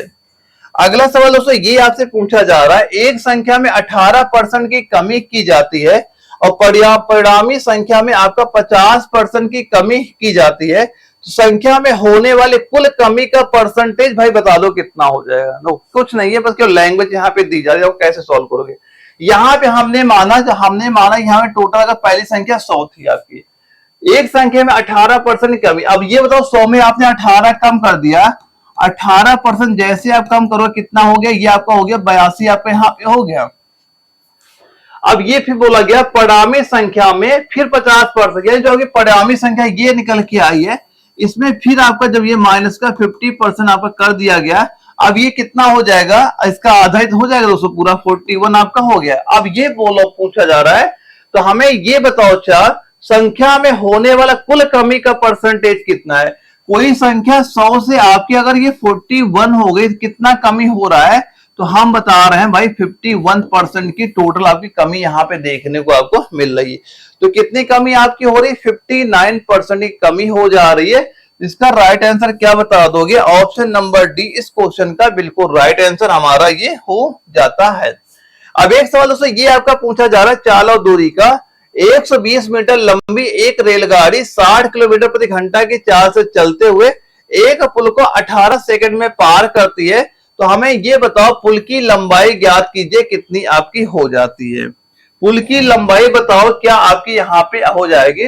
दोस्तों यहाँ पे ये बताओ जो आपकी कुल लंबाई होती है, कुल लंबाई ये बताओ, कुल लंबाई बराबर आपकी क्या हो जाएगी, चाल गुणे समय ही तो आपकी होगी, चाल गुणे समय आपकी ये हो जाएगी यहाँ पे। अब ये बताओ अच्छा कि कुल लंबाई बराबर चाल गुणे समय, चाल क्या दी जा रही है, एक रेलगाड़ी 60 किलोमीटर प्रति घंटा, तो ये आपका जो 60 किलोमीटर प्रति घंटा है, लेकिन आंसर हम लोग यहाँ पे मीटर में देख रहे हैं, तो जो 60 किलोमीटर प्रति घंटा है इसे मीटर पर सेकेंड चेंज करो, कितने गुणा कर दोगे, यहाँ पे कर दोगे 5/18 से गुणा कर दोगे। समय कितना दिया जा रहा है, समय हम देख रहे हैं ये आपका 18 सेकेंड, जो इस 18 से 18 काट दिया, यहाँ 56 30, यानी यहाँ पे आपने क्या कहा, ये आपका निकल के आ गया 300 मीटर। तो ये हमारा दोस्तों क्या हो गया, कुल दूरी आपकी हो गई। तो उसने कुल दूरी तय कितने की, 300 मीटर तय की है। अब इस कुल दूरी में दोस्तों ये मान लो जैसे कुल दूरी आपकी हो गई। अब यहाँ पे यानी दोस्तों कुछ दूरी आपकी ये अब क्या होगा, यहाँ पे कुछ दूरी आपका पुल भी होगा। अब इसमें दोस्तों कुछ दूरी आपकी ट्रेन भी तो होगी, यानी दोनों दूरियां ही तो आपकी यहाँ पे जुड़ती है, यही कुल दूरी निकलती ही है। अब ये बताओ अगर ये कुल दूरी आपकी 300 मीटर है और जिसमें आपकी 120 मीटर लंबी ट्रेन है, अब इसकी लंबाई अगर 120 हो गई तो इसकी लंबाई कितनी हो जाएगी, 300 माइनस कर दोगे तो कितनी निकल के आ जाएगी, ये आपको दोस्तों 180 निकल के आ जाएगा। 300 में जैसे आप 120 माइनस करोगे आपका 180 निकल के आ जाएगा। तो हम यहाँ पे ये कह सकते हैं कि जो आपके पुल की लंबाई क्या हो जाएगी, 180 मीटर हो जाएगी। ऑप्शन नंबर ए आपका इस क्वेश्चन का बिल्कुल राइट आंसर यहाँ पे हो जाता है। एक सवाल से ये पूछा जा रहा है, एक्स बिंदु पी से 12 किलोमीटर प्रति घंटा की चाल से चलना शुरू करता है और उसकी शुरुआत के 6 घंटे बाद वाई भी उसी बिंदु पी से उसके पीछे अपने साइकिल पर 16 किलोमीटर प्रति घंटा की चाल से चलना शुरू करता है। तो ये बताओ वाई एक्स को प्रारंभिक बिंदु पी से कितनी दूरी पर मिलेगा, कितनी दूरी पे मिलेगा, ये चीज हमसे यहाँ पूछी जा रही। कैसे सॉल्व करोगे ध्यान देखना। दो यहाँ पे दिया जा रहा है जो आपका एक्स द्वारा 6 घंटे में कितनी दूरी तय करेगा। पहले ये बताओ जो आपका एक्स है ये अगर चल रहा है 12 किलोमीटर प्रति घंटा की चाल से चलना शुरू करता है और उसकी शुरुआत के 6 घंटे बाद, अब यानी हम तो ये कह सकते हैं वो 6 घंटे ऑलरेडी चल चुका है, तो 6 घंटे में ये कितनी दूरी तय कर लेगा। तो एक्स बताओगे, एक्स जो आपका एक्स यहाँ पे दिया जा रहा है, तो पहले तो ये बताओ एक्स द्वारा, ये बताओ आप एक्स द्वारा 6 घंटे में दूरी तय, कितनी दूरी उसने यहाँ पे तय की, क्या बताओगे, 12 गुणे 6 करोगे कितना, बरछंग 72 किलोमीटर दूरी उसने यहाँ पे तय कर ली। अब ये बताओ अगर एक चल रहा इधर चल रहा 6 की चाल से चल रहा है और दूसरा यहाँ पे चल रहा है नहीं एक की चाल क्या है 12, एक की चाल यहाँ पे दी गई 12 किलोमीटर प्रति घंटा और एक की चाल यहाँ पे दी जा रही 16 किलोमीटर प्रति घंटा। अगर ये दोनों आपके एक ही दिशा में चल रहे हैं, एक ही दिशा में चल रहे हैं, तो ये बताओ इनकी सापेक्ष चाल क्या होगी, इनका अंतर क्या हो जाएगा, 12 4 4 हो जाएगा, 4 किलोमीटर प्रति घंटा की मतलब कवर करेंगे यहाँ पे, यानी ये चल रहा 16 से, ये चल रहा 12 से, तो ये कितने स्पीड से ये कवर करेगा। तो जो इनकी चालों का डिफरेंट होगा उतनी भाई स्पीड से वो कवर करेगा। आप 16 से चलो भाई, हम भी तो हम मान लो 12 चल रहे, कोई अगर 16 से आ रहा है तो भाई हम कितने मतलब स्पीड से कवर कर रहे हो, 4 की स्पीड से तो आप वहां पे कवर कर रहे हो वहां पे। अब ये बताओ इसी 4 किलोमीटर प्रति घंटा की गति से आप 72 किलोमीटर दूरी तय करने में कितना समय लोगे। तो इसमें बताओ कितना समय आपका लग जाएगा, दूरी बटे 4, तो 72 बटे आप 4 करोगे बराबर आपका 18 घंटे आपका लग गया यहाँ पे। अब यहाँ पे हम ये कह सकते हैं कि बिंदु पी से दूरी कितनी हो जाएगी, बिंदु पी से दूरी कितनी हो जाएगी, तो कितना समय लगेगा, आप क्या कह दोगे, पी से दूरी 18 घंटे का समय हमें लगा यहाँ पे। तो ये बताओ अब जब यह वाई है उसी बिंदु पी से चलना शुरू करता है, कितने चार्ज से, 16 किलोमीटर चार्ज चल रहा है, यानी तो वो 16 किलोमीटर का चार्ज से चल रहा है, उसे पकड़ने में 18 घंटे लग गए। तो ये मतलब कुल दूरी कितनी तय कर लेगा, 16 गुणे आप 18 कर दो, यहाँ पे 16 गुणे आप 18 करोगे, ये करो कितना आ गया, ये आपका 288 किलोमीटर यहाँ पे आपका निकल के आ गया। तो कितनी दूरी तय कर लेगा पी बिंदु से, आप कह दोगे 288 किलोमीटर। ऑप्शन नंबर सी आपका राइट आंसर यहाँ पे हो जाएगा। एक बार दोस्तों इसका स्क्रीनशॉट लेना, बाद में प्रैक्टिस करना कैसे इसका राइट आंसर आपको यहाँ पे आ जाएगा। प्रैक्टिस जरूर करिएगा इस क्वेश्चन की। यहाँ पे एक सवाल दोस्तों ये पूछा जा रहा है, 36 वर्ग इकाई क्षेत्रफल वाले एक वर्ग की भुजाओं के मध्य बिंदुओं का प्रयोग करते हुए एक अन्य वर्ग बनाया जाता है, तो नए बने वर्ग का क्षेत्रफल वर्ग इकाई में। ये सवाल दोस्तों अभी मैंने जो पिछला प्रैक्टिस सेट वहां पे कराया था, ये सेम सवाल आपका रिपीट हुआ है। मैं एक बार जल्दी बता देता हूं क्योंकि ये सवाल मैं शायद 2-3 बार मैं आपको यहाँ करा भी चुका हूँ। देखो सवाल में क्या दिया गया, एक आपका वर्ग यहाँ पे आपको दिया जा रहा है, 36 वर्ग इकाई वाले एक वर्ग की भुजाओं के मध्य। अब इसके भुजाओं के मध्य बिंदु से यहाँ पे मान लो एक और आपका वर्ग यहाँ पे आपका बना दिया गया। अब हमसे ये पूछा जा रहा है इस वर्ग का बताओ क्षेत्रफल यहाँ पे क्या होगा। अब ये बताओ अगर इसका क्षेत्रफल आपका 36 दिया जा रहा है तो इसकी एक भुजा कितनी हो जाएगी। वर्ग का क्षेत्रफल क्या होता है, भुजा स्क्वायर होता है। यहाँ पे अगर ए स्क्वायर बराबर आपका 36 है ए बराबर क्या हुआ, अंडर रूट 36 करोगे, ये ए बराबर कितना होगा, ये आपका हो जाएगा कितना, 6 निकल के आ गया यहाँ पे, ये 6 आपका निकल के आ गया। अब ये बताओ, अब मैंने अभी जो पिछला सवाल ये क्लियर कराया था, वहां मैंने ये भुजा बताई थी कैसे निकाली थी वाली भुजा, ये अगर 6 निकल के आ गई तो ये भुजा कितनी आपकी हो जाएगी, ये हो गई 3√2, आपकी बताई थी मैंने कैसे आया था वहां पे। अब ये बताओ, अगर इसकी एक भुजा 3√2 है, अब इसका क्षेत्रफल क्या हो जाएगा, तो इसका भी भुजा स्क्वायर होता है, तो जो आपका 3√2 दिया गया इसका भुजा स्क्वायर करोगे कितना आपका हो जाएगा, यहाँ पे ये 3 तरह का 9, ये केवल 2 हो जाएगा, 9 गुणे 2 करो कितना होगा 18 वर्ग इकाई आपका हो गया। तो जो आपका अंदर एक वर्ग बनाया जा रहा है उसका क्षेत्रफल क्या हो जाएगा, आप बता दोगे 18, ऑप्शन नंबर ए आपका बिल्कुल राइट आंसर यहाँ पे आपका हो जाता है। अब अगला सवाल दोस्तों ये आपसे पूछा जा रहा है, एक लंब वृत्तीय बेलन की ऊंचाई 12 सेंटीमीटर, यदि इसके आधार की त्रिज्या 21 सेंटीमीटर है तो बेलन का वक्र पृष्ठीय क्षेत्रफल कितना आपका हो जाए। तो वो क्या दिया जा रहा है, एक आपको मान लो बेलन दिया गया, एक क्या दिया गया हमें, यहाँ पे एक बेलन दिया गया, ये मान लो बेलन क्या हो जाती है, त्रिज्या आपकी हो जाती है। यहाँ पे हमें जो इसकी हाइट है ये आपकी h बराबर क्या दे देगी, 12 दे दी गई, ठीक है। और क्या दिया गया है, एक लंब वृत्तीय बेलन की ऊंचाई 12 सेंटीमीटर, यदि इसके आधार की त्रिज्या 21 सेंटीमीटर, ये आपकी जो आधार की त्रिज्या है ये आपको 21 सेंटीमीटर यहाँ पे दी जा रही है। तो बेलन का वक्र पृष्ठीय क्षेत्रफल कितना होता है, तो दोस्तों ये कितना हो जाएगा आप बताओगे, 2 पाई आर एच होता है, 2 पाई आर एच यहाँ पे हो जाता है। अब यहाँ पे सारे मान आप रख दो, क्या क्या रखोगे यहाँ, जो जो रखे जा, 2 गुणे क्या करोगे यहाँ पे, 2 गुणे पाई का मान क्या हो जाएगा 22/7 हो गया, और आर का मान क्या हो जाएगा 21 यहाँ पे दिया जा रहा है, एच ऊंचाई क्या है आपकी 12। अब इसे सॉल्व कर लो, आपका आंसर आ जाएगा, इसे काटो कितनी बार जाएगा, 7 से काटा, ये आपको 7 से 21 यहाँ पे हो गया, 2 गुणे 22 किया, गुणे 3 किया, गुणे 12 किया, ये आपका 1584 क्या निकल के आ जाएगा दोस्तों, ये निकल के आ जाएगा 1584 सेंटीमीटर आपका स्क्वायर यहाँ पे हो जाएगा। तो क्या बताओगे right answer, 1584 centimetre square, option B आपका राइट आंसर हो जाएगा।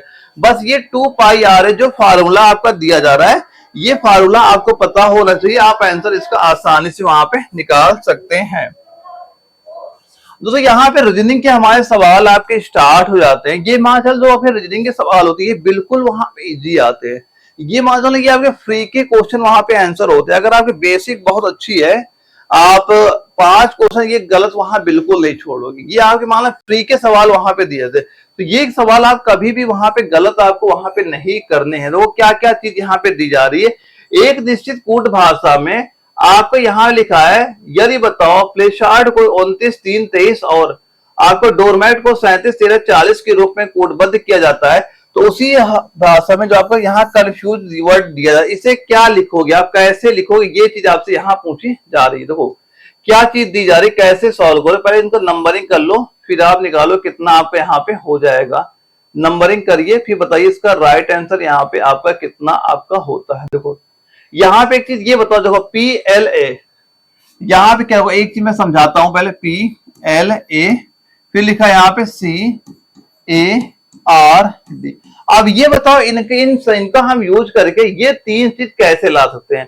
देखो आप 3 चीज यहाँ पे हम क्या 3 पार्ट को डिवाइड कर ले, एक पार्ट ये अलग कर दे, एक पार्ट ये, एक पार्ट ये, 3 पार्ट हमने अलग कर दिया। अब इनकी नंबरिंग करो कितना आएगा, P किस नंबर पे आता है आप बताओगे 16 से, आपका A होता है, A पहले नंबर पे आता है 1 नंबर पे, B आपका 2 नंबर, वैसे P आपका 16 नंबर पे आता है, L आपने कहा ये आपका 12 नंबर में, A आपका 1 नंबर पे, ठीक है।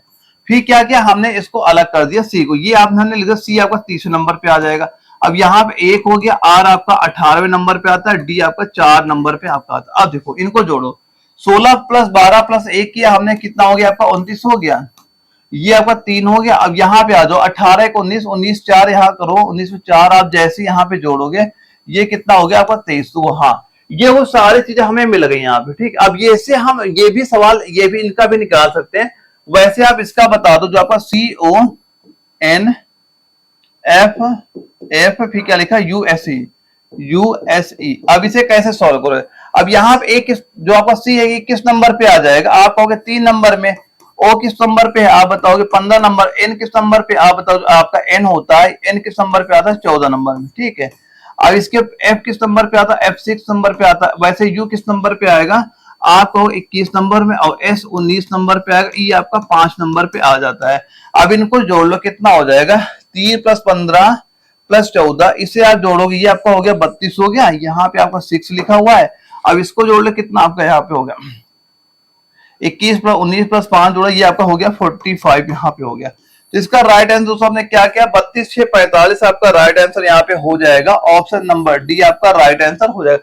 यहाँ दोस्तों बस इतना हमें चेक करना होता है हम कौन सा डिजिट वहां पे लें कि जो सवाल में दिया जा रहा है वो हम एक बार बना ले। जैसे आप उसको बनाओगे वैसे जो चीज आपसे पूछी जा रही है उसका भी आंसर आप वहां पे आसानी से आप दे सकते हैं।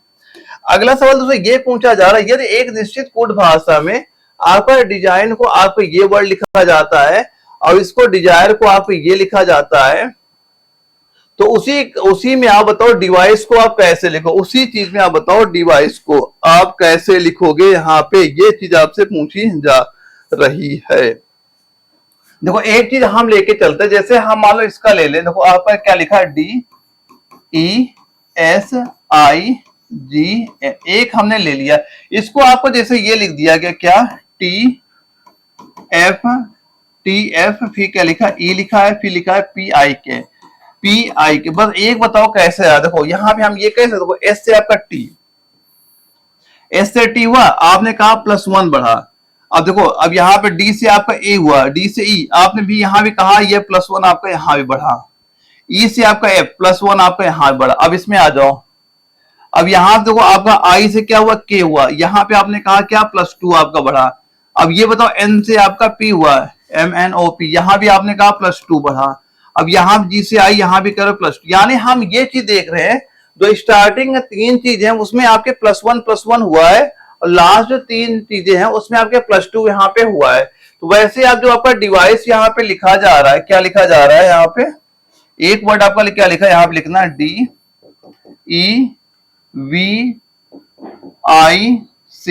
अब इसको देखो कैसे लिखोगे, 3 पार्ट में डिवाइड कर लोगे यहाँ पे।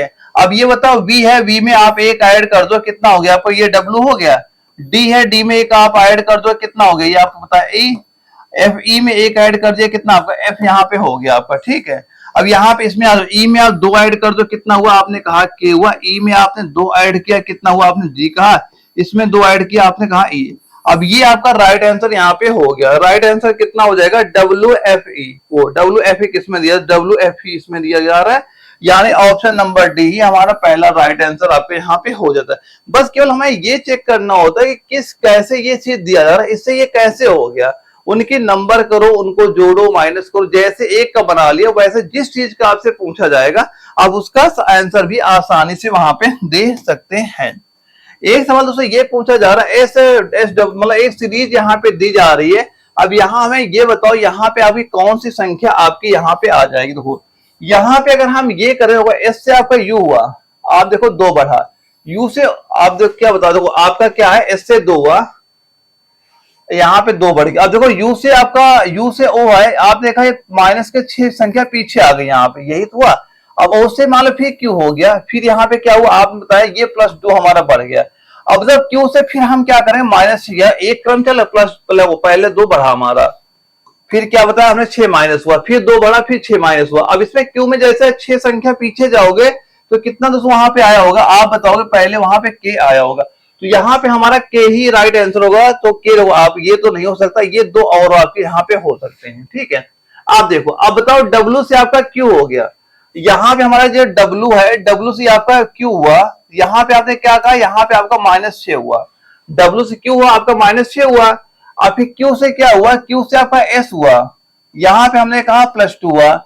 अब फिर क्या हुआ, फिर हमारा 6 माइनस हो गया, माइनस का 6 आपका हुआ। अब इसमें जब फिर आप प्लस का 2 करोगे तो कितना हो जाएगा, ये आपका हो जाएगा O हो जाएगा क्या। तो आप क्या कहोगे, राइट आंसर क्या हो गया हमारा KO हो गया, ऑप्शन नंबर डी आपका बिल्कुल राइट आंसर यहाँ पे हो जाएगा। एक सीरीज चल रही है, उसी को फॉलो करते चलो, आपका आंसर यहाँ पे आसानी से निकल के आ जाएगा। एक सवाल ये पूछा जा रहा है, MS का एक लौता बेटा है, FY की बेटी है और P की एकलौती भतीजी भांजी है। तो ये बताओ PS की एकलौती बेटी है, Y का M के साथ क्या संबंध होगा।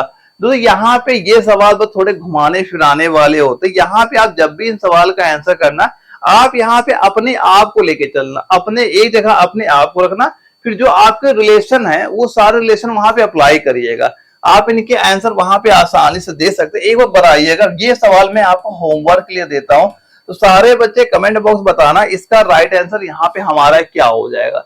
भाई आप अपना रिलेशन मान लेना, क्योंकि ये एग्जाम में क्वेश्चन पूछे अभी आपके जाते हैं, अपना रिलेशन मान के इसको सॉल्व करिएगा। और कमेंट बॉक्स से जिस भाई का आंसर आ जाए, कमेंट बॉक्स में उसका आंसर देना मत आप वहां पे भूलिएगा।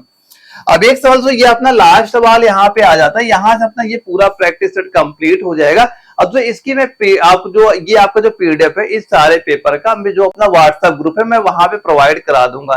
तो जो व्हाट्सएप नंबर शो कर रहा है मुझे हाई लिख के मैसेज कर देना, व्हाट्सएप ग्रुप का लिंक आ जाएगा, उसे ज्वाइन कर लेना, जहां पे इसकी पीडीएफ आपको मिल जाएगी। अब देखो यहाँ पे क्या चल रहा है ये बताओ, अब आगे सवाल क्या आपका यहाँ पे पूछा जा रहा है, यानी ये बताओ अगर इससे आपकी ये संख्या हो रही है, देखो ई है यहाँ पे, ई से आपका मान लो कितना बढ़ रहा है, कैसे सॉल्व करो यहाँ पे देखो, यहाँ पे अगर हम एक चीज ये ले लें, जैसे पी लिया, ए लिया, P A E, P A, अब ये दोस्तों आपका हो गया, मान लो ये लिख दिया गया आपका एच सी क्यू आपका लिखा गया, ठीक। ये चीज ध्यान से दें क्या चीज यहाँ पे आपको दी जा रही है।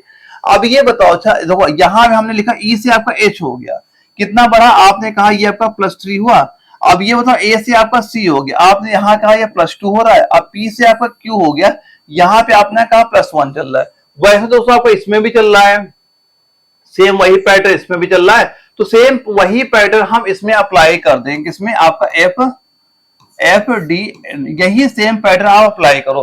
तो एन है, एन में आप 3 ऐड करो, पहले एन है, एन में आप जैसे 3 ऐड करोगे कितना आपका हो जाएगा, प्लस का 3 ऐड करोगे, यहाँ पे हो गया आपका क्यू। अब डी में आप 2 ऐड करो, यहाँ पे 3 ऐड किया हमने, अब इसमें आप 2 ऐड कर दो, डी में 2 आपने ऐड करो, कितना हो जाएगा आपका हो गया, आपका एफ हो गया। और वैसे आपका इसमें आप केवल 1 ऐड कर दो, कितना आपका हो जाएगा, ये आप कह दोगे आपका जी यहाँ पे हो गया। तो इसका राइट आंसर क्या बता दिया, Q F G, Q F G हमारा बिल्कुल राइट आंसर आपका हो गया। ऑप्शन नंबर बी इस क्वेश्चन का हमारा राइट आंसर यहाँ पे आपका हो जाता है। दोस्तों यहाँ पे हमने जो जबलपुर एआरओ में जो जितने भी क्वेश्चन अपने आर्मी जीडी के एग्जाम में क्वेश्चन पूछे गए थे, वो सारे क्वेश्चन दोस्तों हम लोगों ने यहाँ पे डिस्कस कर लिए। अब इनके मैंने वो कुछ मेन पॉइंट भी आपको बताया कि जो चीजें अगर पूछेगी और क्या क्या चीजें आपसे वहां पूछी जा सकती है। दोस्तों ये क्वेश्चन अच्छे से आप प्रैक्टिस करिएगा, जो अपने डेली में प्रैक्टिस करा रहा हूं और जो मैं आपको नोट्स प्रोवाइड करा रहा हूं, बस आप ये तैयार करके अपना एग्जाम देने जाइए। आपका जब भी वहां पेपर लगे आपके एग्जाम में यहाँ से क्वेश्चन आपको जरूर आपको दिख जाएंगे। तो ओके दोस्तों, हम लोग मिलेंगे कल एक अगले प्रैक्टिस सेट में, जहां पे हम लोग और एक एआरओ के इंपॉर्टेंट वो क्वेश्चन डिस्कस करेंगे जो आपके पेपर वहां पे रिपीट होते हैं। और एग्जाम पे दोस्तों मैं आपको वो सारे इंपॉर्टेंट क्वेश्चन करा दूंगा जो आपके पेपर में सीधे सीधे वहां पूछे जाते हैं। लेकिन ये सारे चीजें आप अच्छे से नोट करना, रिविजन करना, प्रैक्टिस करिए, ताकि आप इसी बार अपना एग्जाम वहां पे क्लियर कर सके। तो ओके दोस्तों, हम लोग मिलेंगे एक अगले प्रैक्टिस सेट में, तब तक ले जय हिंद।